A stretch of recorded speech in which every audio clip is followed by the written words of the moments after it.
Hello दोस्तों, आप सभी का स्वागत है आपके अपने यूट्यूब चैनल एक्सचेंज 22 प्रोडिक्शन में। दोस्तों, आज के इस वीडियो में हम बात करेंगे इंडिया वर्सेस बांग्लादेश के मध्य जो फर्स्ट T20 गेम खेले जाने वाला है, उसके हम लोग जो वो एक्सचेंज 22 एप्लीकेशन के बारे में बात करेंगे। तो सबसे इम्पोर्टेंट दोस्तों, अगर अभी तक आप लोगों ने यूट्यूब चैनल को सब्सक्राइब नहीं किया तो सब्सक्राइब करके बेल आइकन को प्रेस करना। और साथ ही साथ दोस्तों, आप एक्सचेंज 22 एप्लीकेशन को जो है वो डाउनलोड कर सकते हो। इस वीडियो के डिस्क्रिप्शन में और कॉमेंट सेक्शन में आपको डाउनलोड लिंक मिलेगा, यहाँ पर कि दोस्तों आप सिंपल वे में एक प्लेयर को बाय या सेल करके जो प्रॉफिट कमा सकते हो। ठीक है ना। तो चलिए दोस्तों, आगे बढ़ते हैं और बात कर लेते हैं वीडियो में। तो दोस्तों, ये है अपना टेलीग्राम चैनल, जिसका लिंक आपको वीडियो के डिस्क्रिप्शन में मिल जाएगा। तो टेलीग्राम चैनल को आप ज्वाइन कर सकते हो। और साथ ही साथ दोस्तों, एज अ बैकअप आपको व्हाट्सअप चैनल का भी ज्वाइनिंग लिंक मिल जाएगा, तो व्हाट्सअप चैनल को भी ज्वाइन कर लेना। फर्स्ट T20 गेम की अगर हम बात करें दोस्तों, बहुत सारे चेंजेस है। लाइक देखो, संजू सैमसन है, उनका जो है वो बाय का रेट ओवर बाउट हो चुका है। संजू सैमसन जो है वो ओपनिंग करने आएंगे, एक चीज़ मैं आपको बता देना चाहता हूँ। बट स्पेशली अगर हम बात करें, देखो मैंने लगभग आज तक जो मेरा एक्सपीरियंस रहा है, बहुत सारे ऐसी न्यूज़ के बेस पे लाइक कि संजू सैमसन ओपनिंग करने आएगा तो उनका रेट बहुत ज़्यादा जो है वो मतलब ओवर बाउट हो जाते हैं, उनको बाय बाय करते हैं लोग। बट मोस्ट प्रोबेबली लगभग 70% इन केसेस के अंदर आज तक जो भी मैंने देखा है ना, जिस प्लेयर को इस हाइप से ओवर आउट कर लिया जाता है कि यार वो नंबर 5 का बैट्समैन है, वो अभी ओपनिंग करने आ रहा है, तो सामने बांग्लादेश है या कोई भी कमजोर टीम है तो वो अच्छा करेगा, तो मोस्ट प्रोबेबली वो प्लेयर जो सेल में ही जाता है। सो देखो, एक रिस्क है, क्योंकि देखो हमारे पास ऑप्शन तो है नहीं बाय करने का। इवन मार्केट में भी आपको कोई अच्छी चॉइस नहीं मिलेगी, लगभग आपको कॉल के ही मिलेगा कि या तो सॉरी पुट का ही मिलेगा कि आप पुट करो पुट करो। बट मोस्ट प्रोबेबली मैं आपको यही बोलूंगा, एक रिस्क है बट रिवार्ड मिलेगा। इवन दो जब मैच स्टार्ट होगा उस टाइम तक इसका रेट 40 भी आपको देखने को मिलेगा ओपनिंग करने आएंगे। और संजू सैमसन हाल ही का जो फॉर्म है, हालिया जो फॉर्म है वो बहुत ज़्यादा खराब है। और बांग्लादेश की जो ओपनिंग पेसर्स है, लाइक जो फर्स्ट पे जो ओवर डालेगा, सेकंड ओवर डालेगा, तो वो शानदार बॉलर्स हैं। सो मोस्ट प्रोबेबली देखो संजू सैमसन ऐसे ही आउट होते हैं, प्रेशर है इन पे है, लंबे टाइम से फॉर्म पे नहीं है। तो मैं यही बोलूंगा 36 एल के लिए ट्राई कर सकते हो। हार्दिक पांड्या पे थोड़ा सा है कि ये मतलब लाइक लंबे टाइम से वापसी करें, ऊपर से ऑलराउंडर है, सो इनको आप जो है वो मतलब अभी बाउट करने का तो ऑप्शन है नहीं, तो सेल भी मत करना। बट संजू सैमसन का एक मैं ये बोलूंगा कि रिस्क ले सकते हो। बाकी देखो, हमेशा से ही मैंने एक चीज आपको बताई है, कमजोर टीम जब सामने होती है ना अच्छी टीम के, तो वो अच्छा परफॉर्म करती है। आपको याद होगा जब अफगानिस्तान और इंडिया की जो 2023 की सीरीज थी, गुलुब्दीन नईब ने एक तगड़ी इनिंग खेली थी, दोनों ओपनर्स गुरबाज और इब्राहिम जादरान दोनों ने शानदार इनिंग खेली थी, 50 लगाई थी। सो कमजोर टीम भी फाइट करती है, उनका कॉन्फिडेंस अलग लेवल पे होता है कि यार हम जो लाइक एक तगड़ी टीम के सामने खेले हैं तो वो ऑटोमेटिक अच्छा परफॉर्म करते हैं। हम देखते हैं कि नजीमुल्लाह हुसैन सन तो कमजोर टीम के खिलाफ बिल्कुल मतलब लेट जाते हैं पिच पे, इनसे रन नहीं बनते। बट इंडिया के खिलाफ 82 रन की टेस्ट में इनिंग खेल दी तो कॉन्फिडेंस नजर आ रहा था, ऑटोमेटिक आता है कि यार मैं तगड़ी टीम के सामने एक बाउंड्री भी मार देता ना बंदे का, उसको बहुत ज्यादा लेवल पे कॉन्फिडेंस हाई हो जाता है, क्योंकि क्राउड को भी तो शांत करवाते हैं ना। तो उस हिसाब से मैं यही बताना चाहता हूँ कि कमजोर और वीक टीम है एक और सामने स्ट्रॉन्ग टीम है, तो उस केस के अंदर हमें जो है ना ज्यादा से ज्यादा अगर प्रॉफिट कमाना तो वीक टीम पे आ जाओ। वीक टीम के कम रेट के प्लेयर्स को बाय करो और प्रॉफिट बनाओ। मैं आपको कुछ ऐसे प्लेयर्स बताऊंगा, बाकी फर्स्ट T20 है, सो हम जो ज्यादा कुछ इन्वेस्ट नहीं करेंगे, बट मैं आपको कुछ पॉइंट पिक बताऊंगा, रीजन वाइज उनको आप ट्राई कर सकते हो। देखो फर्स्ट ऑफ ऑल, नजीमुल्लाह हुसैन सन तो अभी मोस्ट प्रोबेबली 28 के रेट में सबसे शानदार अगर बैटर की मैं बात करूं तो वो बांग्लादेश की तरफ से ये रहने वाले। As a wicket keeper batsman देखो अभी दो ऑप्शन है।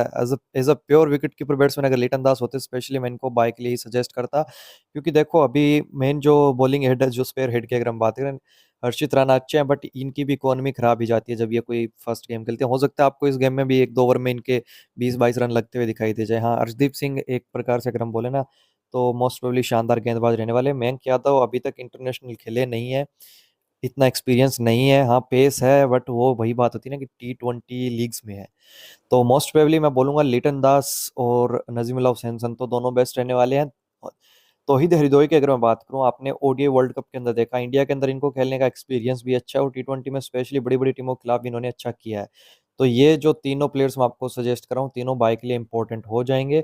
उसके बाद तानजीद हसन की अगर मैं बात करूँ, स्पेशली सेल के लिए ही बढ़िया लग रहे हैं, बट ये वो बेटर्स हैं। जैसे कि अगर हम बात करें वुमेन्स T20 वर्ल्ड कप की, वहां पर वुमेन्स क्या करती है, 40 बॉल खेल जाएगी, रन होंगे 25, ना तो वो आउट हो रही है, ना वो मतलब सेल में प्रॉफिट दे रही है, ना बाय के लिए प्रॉफिट दे रही है, ना वो अपनी टीम के लिए कुछ कर रही है, क्योंकि 40 बॉलें तो वो उसने ले ली है और 25 25 रन किए मात्र।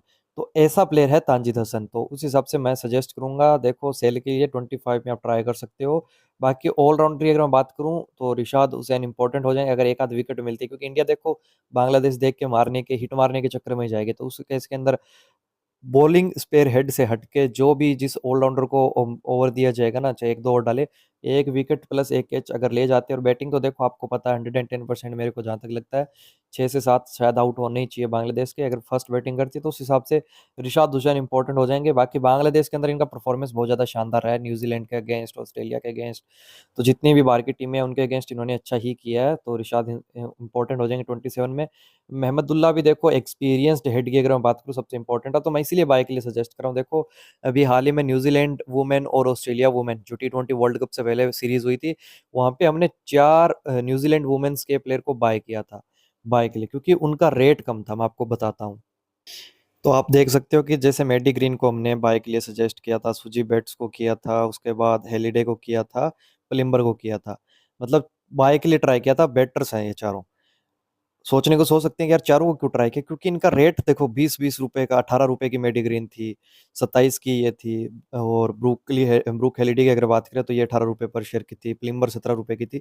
तो एक्सचेंज 22 जो है ना, तो ये कई बार जो है वो रेट के अकॉर्डिंग काम करती है। अगर रेट कम मिल रहा है तो कोई रीजन नहीं होना चाहिए कि यार वो बैट्समैन नीचे बैटिंग करता है ऊपर करता है, क्योंकि देखो लक फैक्टर भी तो फैंटेसी में होता है। हो सकता है कि वो 2 कैच ले जाए, उसका रेट बाय में 16 रुपए हो, और 2 कैच ले जाए तो 2 कैच का तो फिर 16 पॉइंट हो गया ना, तो रेट के इक्वल आ जाएगा। फिर अगर बैटिंग आती है तो कुछ एक दो बाउंड्री भी लगाता है तो हमारा प्रॉफिट हो जाएगा। तो वही चीज़ है कि ये जो रेट के अकॉर्डिंग मैं सजेस्ट कर रहा हूँ ना प्लेयर्स, ये बहुत ज़्यादा इंपॉर्टेंट बैठ जाएंगे इस गेम के लिए। बाकी बॉलिंग में अगर मैं बात करूँ तो अगर बांग्लादेश पहले बॉलिंग करती है तो मुशफिकुर रहमान इंपॉर्टेंट हो जाएंगे, तस्कीन अहमद शायद एक आध विकेट ले जाएंगे, और बैटिंग आती है तो कुछ रन्स भी कर सकते हैं। तो ये प्लेयर्स मैं आपको बांग्लादेश के लिए सजेस्ट कर रहा हूँ, और बांग्लादेशी प्लेयर ही हमें प्रॉफिट देंगे, इस चीज़ का ध्यान रखना। इंडिया का जब भी मैच होता है ना, तो इंडियंस क्या गट फीलिंग्स में आ जाते हैं कि यार इंडिया है, इसको बाय करते हैं, इसको सेल हम क्यों कर रहे हैं। तो हम ये सोच लेते हैं कि हमारा कंट्री का प्लेयर है, रिप्रेजेंट कर रहा है, तो उसको हम क्यों सेल करें। बट अगर साइड में हटा के देखें तो हम बिजनेस कर रहे हैं, हम प्रॉफिट के लिए खेल रहे हैं। सो हमें जो अपनी गट्स को साइड में रखना पड़ेगा। अब जितेश शर्मा की अगर मैं बात करूँ, इंडिया पहले बैटिंग करती है, 27 में इंपॉर्टेंट हो जाएंगे। विकेट कीपर भी संजू सैमसन नहीं होंगे। तो एज अ प्योर बैट्समैन अगर मैं बात करूँ, अगर जितेश शर्मा खेलेंगे तो विकेट कीपिंग जितेश शर्मा करेंगे। फिर एज अ प्योर बैट्समैन 36, जहां तक मैं बोल रहा हूँ 40 भी जाएगा, तो उस केस में संजू सैमसन सेल के लिए इंपॉर्टेंट हो जाएंगे। सूर्य कुमार यादव लिटिल बिट, देखो मैं तो होल्ड के लिए ट्राई करने को बोलूंगा, बट जहां तक मेरे को लग रहा है इस सीरीज के अंदर एक आध गेम में ये बैटिंग करने भी नहीं आएंगे। जिस ऑर्डर पे ये सजेस्ट हो रहे हैं ना, तो वहां पे बैटिंग भी नहीं करेंगे, बट स्टिल होल्ड के लिए इंपॉर्टेंट हो जाएंगे। अभिषेक शर्मा को भी कुछ ट्राई नहीं करना है, पांड्या का वैसे ही ओवरबाउट हो चुका है। बाकी बॉलिंग की अगर मैं बात करूं तो देखो अगर टीम इंडिया पहले बॉलिंग करे ना, तो आप हर्षित राणा और अर्शदीप सिंह पे थोड़ा सा फोकस कर लेना। बाकी देखो इंडियन टीम की तरफ से कोई भी प्लेयर्स लाइक नहीं है, क्योंकि रेट बहुत ज़्यादा गड़बड़ा गया है। बाकी टॉस इंपॉर्टेंट रहेगा, तो आप टेलीग्राम पे आपको आफ्टर टॉस में पिक्स वगैरह या जो भी न्यूज़ वगैरह होगी सजेस्ट करूंगा। और साथ ही साथ दोस्तों हम फैंटेसी यात्रा की टीम वगैरह आपको प्रोवाइड करेंगे टेलीग्राम पे, जहाँ पर कि अगर हम 22 हेड टू हेड लगातार जीतते हैं तो हम जो 1 करोड़ जीत सकते हैं, जिसका डाउनलोड लिंक आपको इस वीडियो के डिस्क्रिप्शन में मिल जाएगा। साथ ही साथ टेलीग्राम पे प्रत्येक एक जगह इसका लिंक मिल जाएगा आपको, तो वहाँ से डाउनलोड कर लेना। तो इसका टीम आपको टेलीग्राम पे मिलेगा आफ्टर टॉस। बाकी दोस्तों मिलते हैं नेक्स्ट वीडियो में, तब तक के लिए जय हिंद जय भारत।